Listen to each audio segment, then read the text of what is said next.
fourth grade, time to finish up the last couple pages of Chapter 7. Thank you to Little Brown Books Publishing. And remember, in Chapter 7, we found out, let's see, Mother Goose is now taking care of them. Bob has accepted the fact that the family is connected to a fairy tale world. And Alex is scheming some kind of plan, but she hasn't really shared it with Connor or with us, what she's doing. And I think that's where we're going to pick up right here in Chapter 7. Mother Goose was having a few sips out of her thermos and falling asleep back and forth. So here we go. Mother Goose woke a few minutes later, collected her thermos, and took a seat in her rocking chair by the fireplace. She snapped her fingers and a fire appeared in the fireplace. She went to take one last swig from her thermos, but was disappointed to discover she and the soldiers had drunk it all. This was the moment Alex had been waiting for. Wonder why? So Alex snuck into the kitchen and retrieved the bottle of champagne that Bob had bought the night of the proposal. Alex hoped she could put it to some good use tonight.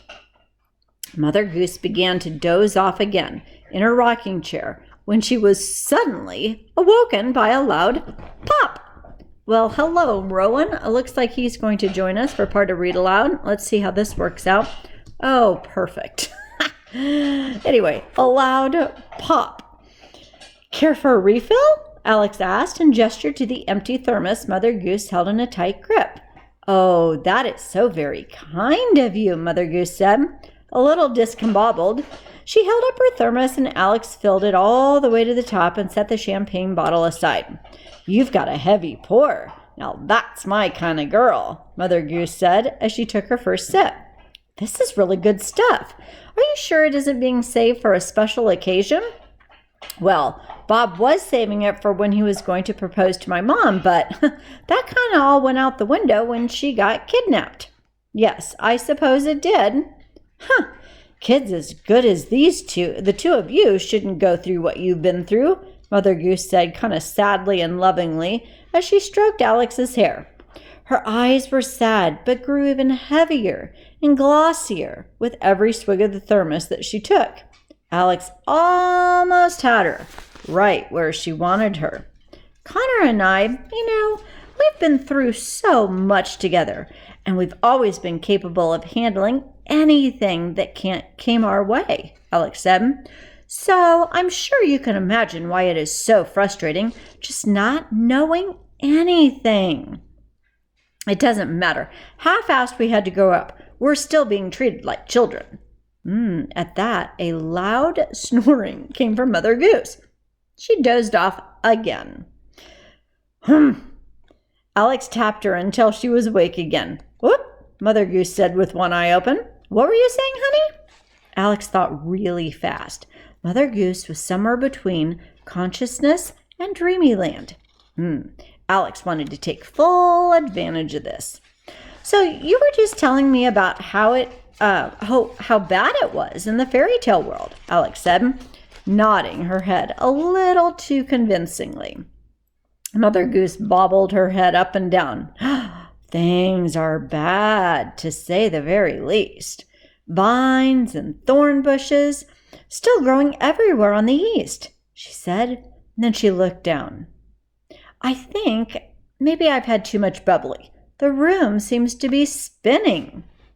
Oh, that's terrible. But surely the happily ever after assembly can handle vines and thorn bushes. Right? Alex pushed the thermos in her direction. Mother Goose took another sip from it. The vines and the thorns. That's not what's awful. It's the magic behind them. That's too darn powerful, Mother Goose said. They tried finding her before she struck. We ran, but we ran out of time and out of luck. Then her head fell to her chest and she dozed off again. Alex had to shake her awake. This was more difficult than she thought. Oh, I'm sorry, dear. I didn't mean to keep falling asleep in the middle of your sentences, Mother Goose said. She was practically cross-eyed from exhaustion. Now, what were you saying? Alex had to think quickly again. I was just saying, I hope you find her. whenever or whoever you're looking for.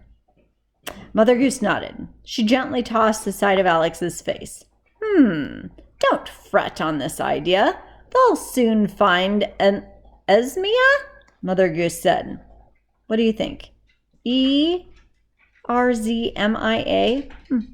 Alex had never heard this name before. Who is she? Mother Goose's eyes grew twice their size. If she hadn't been so intoxicated, she would have sat straight up in her seat. Alex knew this was some of the information that was supposed to be kept secret from her and her brother.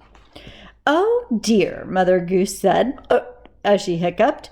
Please don't tell your grandmother what I've said. Oh, please, I won't, I swear, Alex said to Mother Goose. Mother Goose slumped with relief. As long as you tell me who she is, Alex said. Mother Goose kind of tensed up as much as she could with all the bubbly in her system. Oh, I can't. I promised your grandmother that I wouldn't say a word, she said. Then don't say it. Rhyme it, Alex said. She stood up and looked closely into Mother Goose's eyes, more desperate for information than ever. I'm going to find out eventually. It's only a matter of time. So come on. Please, just tell me, who is Esmia? Mother Goose looked around the house to make sure that they were alone and took a final swig from the thermos. She looked away from Alex and back into the fire, not wanting to make eye contact with Alex while she gave up the information she had sworn not to give. For years, the world presumed she was dead. Her whereabouts were unknown and left unsaid. In the shadows she stayed, quietly plotting a vengeful wrath she planned on igniting. Driven by rage and centuries of sorrow, a suppressed fear shall soon be tomorrow's. After failing to curse a princess's death, she's now at her sights on the world's last breath. Happily ever after will be a thing of the past, for the evil enchantress has returned at last. Mother Goose closed her eyes, not from fatigue this time, but from shame. Oh, and Alex had hung on to every last word, as we did too, right? The enchantress? Alex asked, putting together the pieces of the rhyme. The evil enchantress who tried to kill Sleeping Beauty is back? Yes, Mother Goose said. Her name is Esmia, and she has your mother. Her chin fell on her chest, and she went into the deepest sleep Alex had ever seen, and the snores filled the silent house. Alex's eyes darted around the room. Her heart was racing. She had to catch her breath because learning this information knocked the wind right out of her. It was as if Alex's brain had switched to autopilot. She immediately ran up the stairs and into her bedroom. She dumped all the school books and supplies out of her backpack and piled in as many clothes as she could fit. What is she doing? Why is she packing her backpack? She threw a sweater over her head and put on her running shoes. Alex ran down the stairs into the kitchen, stacked all the food and necessities she knew she would need on a long trip. Knives, matches, water bottles. She wasn't even that careful about passing by the soldiers who were passed out at the table. Even if she was caught making a run for it, she was so determined that she didn't think anyone or anything could stop her.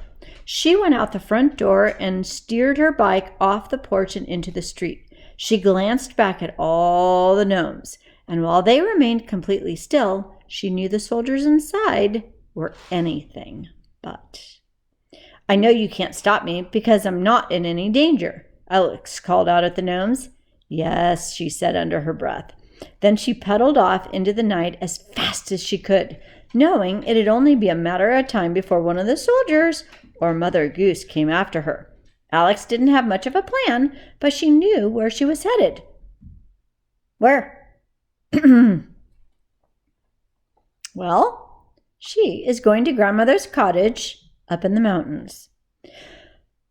The trips her family used to take when she and her brother were small to visit their grandmother always took a couple hours by car, so she knew she had a very long journey ahead of her by bike. But if there was any place she would find something of her grandmother's to set off or turn on that gave her an entrance into the fairy tale world, it would have to be at the cottage. So Alex took one final look back at her house before it disappeared, and a little voice inside her head told her it would be a long time before she saw that house again. But she also welcomed the freedom and the feeling. She didn't care what her grandmother's wishes were. Alex was going to find a way back in to the land of stories and, of course, save her mom. Even if, she died trying. What about Connor? Why didn't she bring Connor with her? Okay, Chapter 8, The Cottage. And kind of think about how long is that going to take on a bicycle to travel the same distance as 2 hours by car? Yikes. All right, Chapter 8, The Cottage. Alex woke up in a grassy field the next afternoon. She looked around and grunted to herself. She'd been riding the bike all night long and had just stopped to rest for a moment off the road. Clearly, that moment had lasted a few hours longer than she had planned. She was in the foothills leading up to the mountains where her grandmother's cottage was. It had been a great while since the last time she and her brother had gone, so of course it was difficult remembering the exact directions. As the foothills slowly rose into mountain terrain, she stopped at a tiny